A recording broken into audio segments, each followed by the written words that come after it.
We are in Spencer County, in the Spencer County Animal Control Office, with Nick Wilkerson, who is the ACO, and Michelle Lawson with Kentucky Animal Action.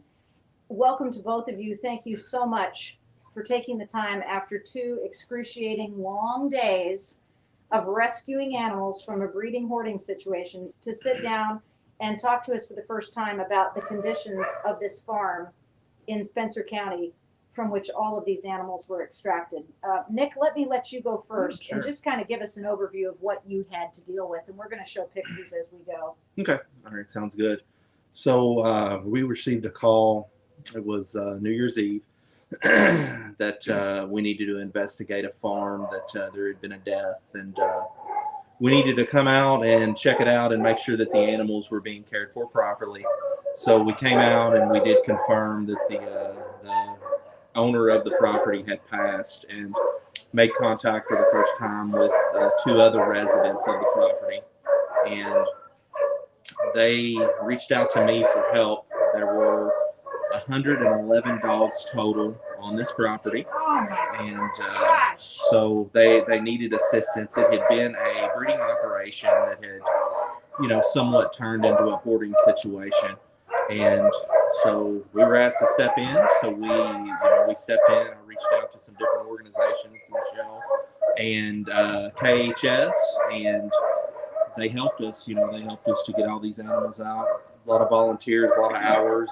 We removed 60 animals yesterday, and the remaining 41 on the property, we got them off today, and we have a few in the shelter currently. We have 15. You can hear them in the background. Yeah, we've got 15 of the dogs that were involved, that were on chains, and we're keeping them here overnight, and they're going to be going to KHS after that. So, and for anyone that's doing the math, we got 9 puppies out at the beginning, because I know someone's going to say, "Wait a minute, those numbers." So 9 puppies were the first ones to leave. Yes. Me and one of my volunteers and vice president of a nonprofit here in Spencer County, we removed 9 puppies the week before we were able to get them out. They were young, and with the weather, we knew it was going to turn inclement. It was going to start getting cold, and we didn't. They were under 4 months, and we didn't want to leave them on the property. So, and we did fill an extra fire under us to move the ones that we moved yesterday and today, because everybody's heard about the weather that's coming tomorrow and the next day. Possible snow and cold. So.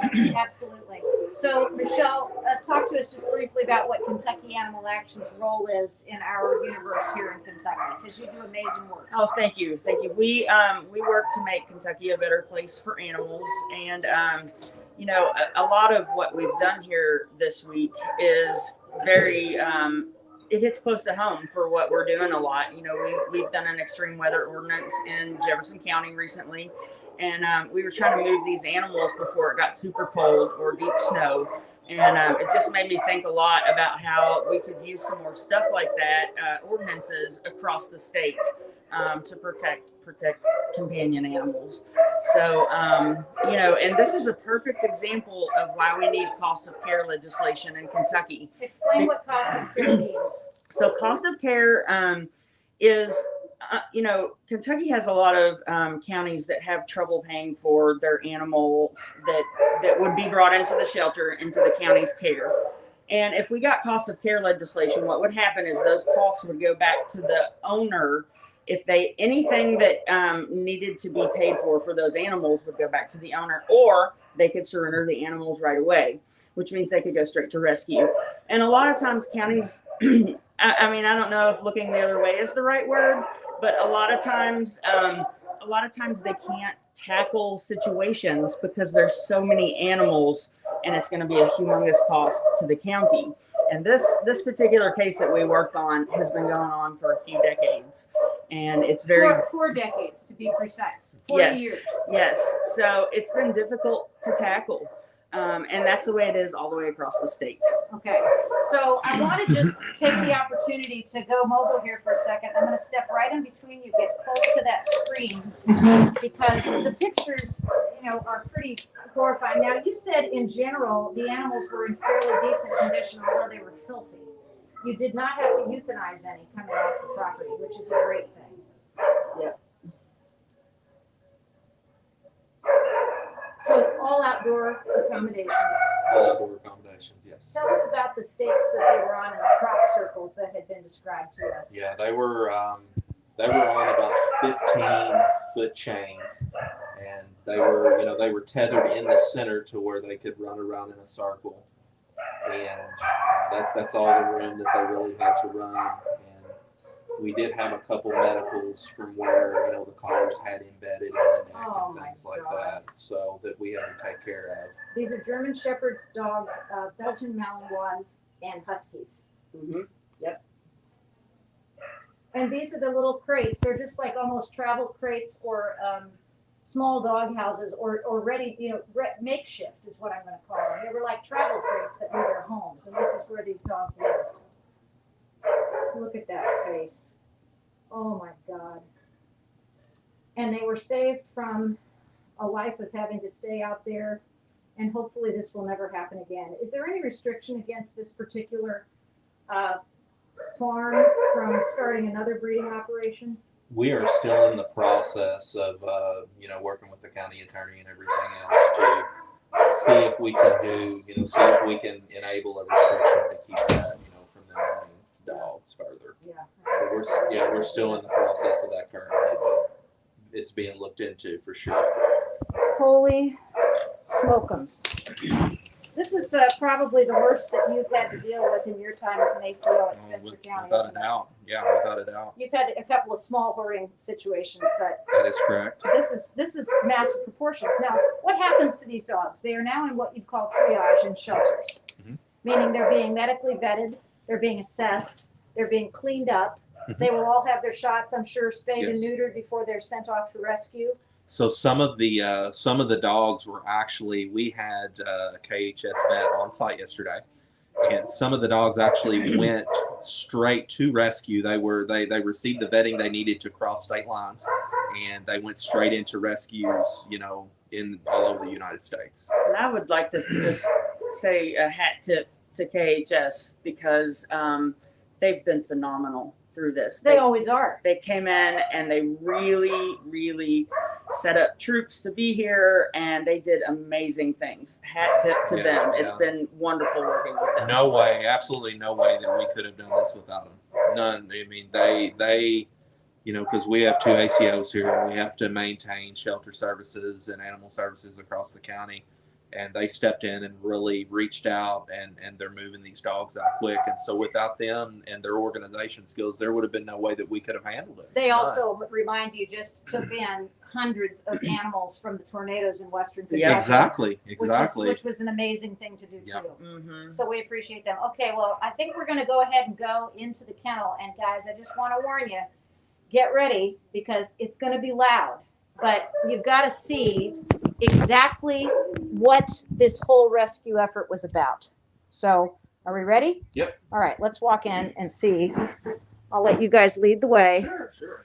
And you can see how tiny Spencer County's little office is here at the animal control shelter. And that's why they needed help, because this is the extent of their facility. And they've got their own animals that they have to deal with. Takes a village every time. It does. And the kennels were brand spanking clean when these dogs arrived an hour ago. And now we've had some stress poopies. But Decompression poopies. let's talk about some of these guys. How sweet they are. They are the best mannered, most loving little animals, and I know that they're so grateful. They're so grateful to be here. Before we go, if you want to show, I can show you this too. These are some of the collars that we've been removing. Some of them were left out at the property, but these are some of the collars that were coming off of some of these guys that we, my God. This is what they were tethered to, unfortunately. So we've got them all off. To my knowledge, I think we've got them all. And I would like to say that those are zip ties right there. They were buckled on, but also zip tied on. Oh my God. All right, let's just talk about some of these guys. Sure. What's the average? We may or may not talk, but what's the average age? It really just depends. We had anywhere from 2 years up to 12 years. So, some of these dogs, have probably spent the majority of their lives on chains. We have a couple that came off that their teeth, where they had been carrying rocks around, their teeth were completely down to the gut. they had been carrying around rocks and chewing on the chains. And, Through my rescue time, I've seen dogs carry rocks on occasion. I've never seen so many dogs carry rocks as I did the past 2 days, and I don't know what that's about. I actually want to read about that and see. It's their toys. I guess. Yes, and I did see some throwing them. Yeah, it's their toys. They've got to do something to stimulate their brains. This guy is absolutely spectacular. Tell me about this guy, Nick. So this is one of them, and I'm pretty sure that this was one of 3, and I think they were brothers. Is that the ones I that? think so, yeah. And the property owner had told me, or the current property owner had told me that there was a veteran that was looking for help, and they had been offered that he had been offered to let the dog stay on the farm, and so this dog and 2 others were actually brothers, and it might have been 2 brothers and a sister, but they were brought to the farm and chained up, and that's where they've been ever since. They're absolutely exquisite animals. Look at this little Belgian Malinois. What a sweet baby. And we were fearful coming into the extraction that some of these Malinois and Shepherds could possibly, be aggressive, and none of the dogs, on a scale of 1 to 5 of aggression, were above a 3. And none of them tried to bite. They all willingly allowed us to take them off the chains. We walked them to the truck, and we're able to pick them up and load them up after years on a chain. So what you're saying is these are highly adoptable animals. And you said scale of aggression, but a 3 doesn't necessarily mean aggression. It was the terrified 3s, yes, is what the 3s were. Well, you can obviously see that. I mean, dogs that are coming off a chain for the first time in their entire lives, who are now being put into, very small crates after being outdoors, running on a stake with a, however many foot chain and making crop circles for all of their lives, even though they're being given blankets and water and food, still, I mean, look at how adaptable they are. It's just amazing. And that's got to be one good thing about the people who were actually doing the work with the animals, is that they all are affectionate and happy and seem to be pretty much at peace.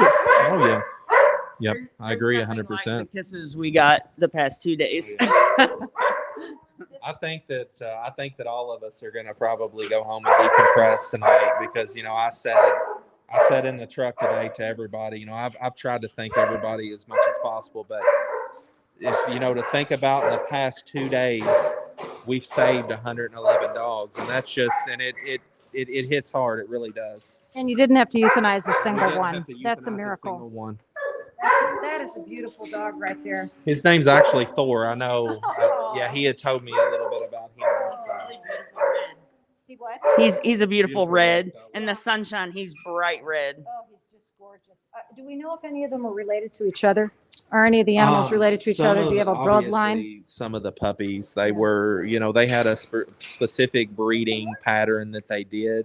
And I know that some of the bigger, bushier shepherds that we have, that they were related to one another.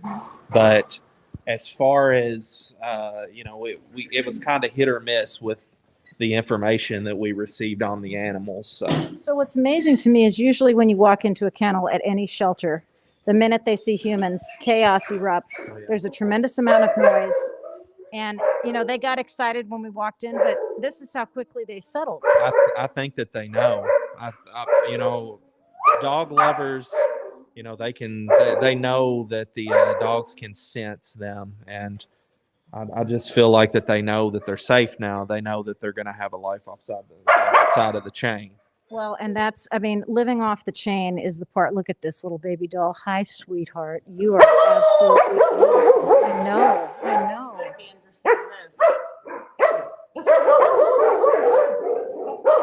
Male adolescent was chained to a stake, not around other dogs, friendly, approachable, calm, wagging tail, happy body language, allows touch to come to him, and no urgent medical. That's a little black Malinois who's about 2 years old. That's amazing. Okay, so this couple here is just killing me. Let's go down. Come on. Let's go down here to see them. Yeah, these two. So I wasn't the one that actually pulled these two. It was my ACO Victoria, but they were side by side on chains and they couldn't touch, but they seem to be a bonded pair. The female, which is the larger one of the two, she did not want to leave the side of the other, so She wouldn't move until that one did. exactly.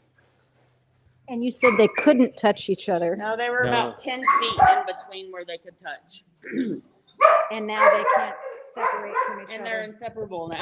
Yeah, they're literally lying side to side, Attached, yeah. as close as they can possibly get. Yes. Would you say that they're going to have to be adopted together? Is that your goal or your wish or your desire? We will try our best. Most of these dogs are going to be transferred to KHS just because we just have limited space, and so we have our own animals, that were in before the extraction. So we'll everything we document as far as the their mannerisms, their temperament. And, if it's possible, if somebody's willing to adopt them or a rescue's willing to take them as a pair, then, that's definitely a possibility.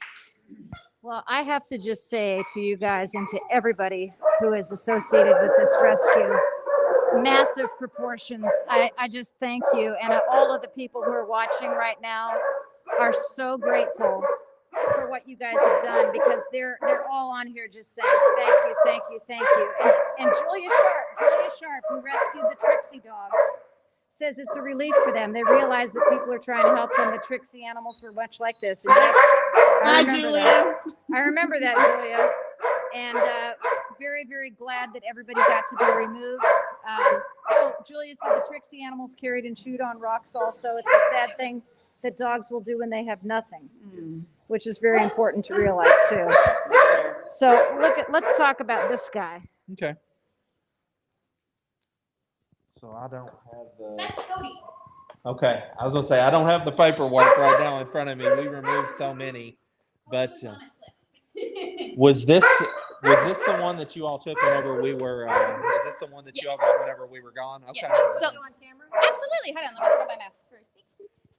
What's your name? I'm Megan. Hi, Megan. Nice to meet you. Hi. Thank Nice you to so meet much. you. So I'm dying to know what you know about this guy, because you've popped up a couple of times and said that's so and so. Let me just say she has a sweet voice whisper. They all love her. He's a good boy. She was very helpful today. I said, "You want me to hold it out?" Okay. So this is Cody. And a lot of these guys we came in and rescued today were very, very nervous, but luckily, some of them really liked me. So I've named them as we go, because I think it's really important to give them identities, especially after being in a place where they weren't touched by humans very often and they weren't given enough love and care.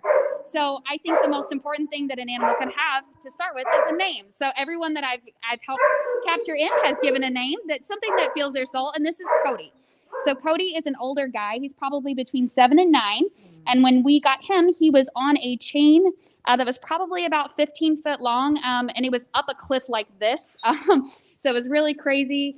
It was very steep, and it was actually hard, and we almost fell trying to get into him. And obviously he was very, very scared. But luckily we were able to get through, and I threw him some treats, and he started to build some trust. And then after a while he came up, and we've been besties ever since. So he's a very, very good guy, and we're really excited for him to get a second chance and to be able to find a home. So I'm wondering, because of the fact that he was on a cliff, if there are any hip issues or alignment issues with his body that you've noticed, because I would think that standing on an uneven surface like that might be really difficult for a dog. Well, I think honestly, a dog usually at this size anyway, they already start to have hip issues at that age. They start to show some signs of hip dysplasia, things like that. But definitely living on a cliff is not the way to go. So I'm sure he has some underlying health issues that we'll be discovering in the next few days, as well as everybody here. We're assessing them as we go, and we're just trying to do our best to make sure that everybody is safe right now. They're warm, and that they have food and water, and that they're cared for. Okay, excellent. Michelle, will you come over here for just a minute so I can get all three of you on camera just for a real quick second? So the basic plan tonight is that these guys are hunkered down in the warmth of the Spencer County Animal Shelter, and they're going to be transferred to KHS tomorrow, and then on from there to rescue. Yes, that is correct.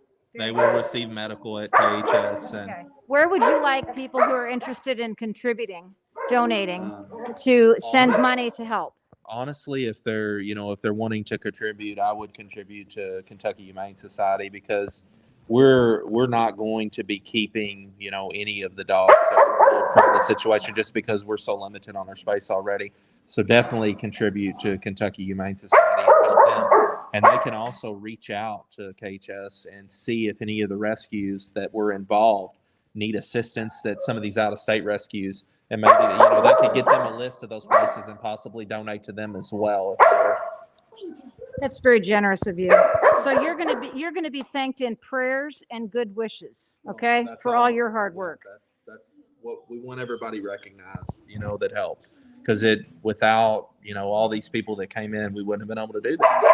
The volunteers, and a big shout out to Lexington Humane. Lexington Humane was there the whole time. And they came too. Both days. They provided a truck, and they took how many? 6, 7, 8, 9, 10. I think possibly 10. They pulled 4 today, 7 yesterday. Okay, I think. So yeah. They actually pulled and took to their facility, and they provided 2 individuals to come out and a truck to. This was an interesting rescue too. I mean, everyone is unique in itself, but the road to get there was, would you say, treacherous? Yes, thank you. Treacherous, and then we actually had to pull one of the trucks that slid down the side of the hill. Was it the same hill that this guy was staked out on? Close. Very close. I hope it wasn't. Look at this. He's standing up getting He's a his good boy. pets from you. Yes, so this guy was really, really cute.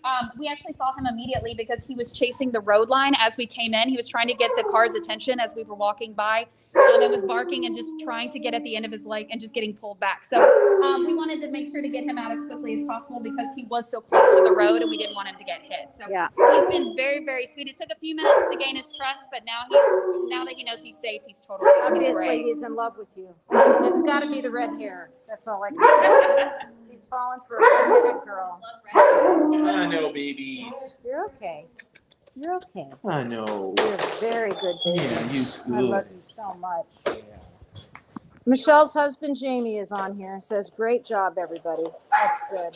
Well, tell him thank you for letting us borrow Michelle because she's been very helpful the past few days and the past week. I tell you, anything to do with Spencer County and animals, I always want to be here. And Jamie's home taking care of the Lawson pack, so that's really important too. Okay, you guys, just so you can get a comprehensive view of what they've got in here. This is 15 of the 111 dogs, all sides. And I'm going to just walk through the kennels one more time so you can see all of these. This guy is absolutely killing me. He's so beautiful. This little darling bonded pair of beautiful pups that were staked close to each other but couldn't touch. This beautiful senior, they said 7 to 9 years of age. These 2 little monkeys that look like they might be brothers. Hi, are you going to run the fence line on here too? Let's see. That's what you're going to do. And everybody had stress poopies when they came back because it was a hard trip. They all got really probably unnerved when they came into the kennel. So believe me, all these kennels will be cleaned tonight before they leave. And these dogs are eventually going to end up at KHS tomorrow. I love that little tail wagging. They're all going to be clean. They're going to be vetted. You are a handsome guy. Do you know that? And it's going to be amazing. So thanks for tuning in with me. You guys are okay. You guys are okay. You're sweet as can be. And I love you. You're so sweet. You are. Yes, you are. So thank you guys for tuning in. We appreciate you. And you can send contributions to the Kentucky Humane Society. Very, very important. And this was an amazing rescue because it was a surrender. When the dogs are not surrendered, as is the case in Trixie, the Trixie Foundation rescue that Julia Sharp was a part of, when the dogs are not surrendered, it turns into a long, protracted court battle. Dogs cannot be sent to adoption. They have to stay in foster for years at a time while it works its way through the courts. This was a complete surrender of all 111 animals, which is absolutely amazing.